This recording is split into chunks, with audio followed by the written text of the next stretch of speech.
tere, minu nimi on Teele Tiit ja mina olen sporditoitumise spetsialist. Siin on minu toitumissoovitused liikumisharrastuse soodustamiseks ja toetamiseks. Kõige olulisem on see, et treeningule või siis liikuma minnakse mugavustundega.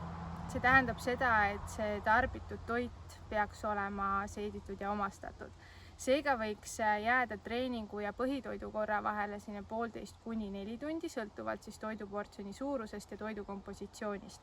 Tähendab see siis seda, et selliseid salateid või raskemaid liha me sööme pigem siis kaugemal treeningust, aga kui näiteks treeninguni on vähe aega ja meil on olnud ka võib-olla natukene pikem vahe juba eelmise toidukorraga, siis me võiksime süüa midagi nii-öelda kergemat, kiiremini seeditavamat ja selleks on siis üldjuhul ka siis teraviljatooted, mingisuguse tomati baasil kastmega või me saame hoopiski tarbida siis töödeldud köögivilju, see tähendab siis aurutatud, keedetud, küpsetatud kujul pigem, või siis hoopiski tarbida selline toekam vahepala, milleks võib olla näiteks smuuti või siis kohupiima või kodujuustu baasil mingisugune kergem amps.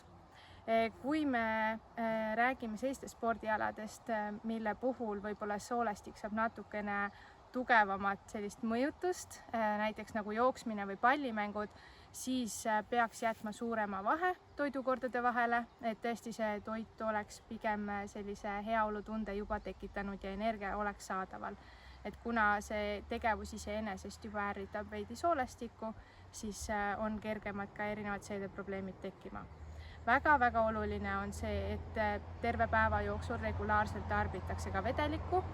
Ja see tähendab ka seda, et tegelikult treeningul võiks olla vedelik kindlasti kaasas. Sõltuvalt siis treeningu pikkusest võiks valikus olla kas vesi või siis näiteks ka spordijook, mis võib olla lahjendatud kodune mahl kas või.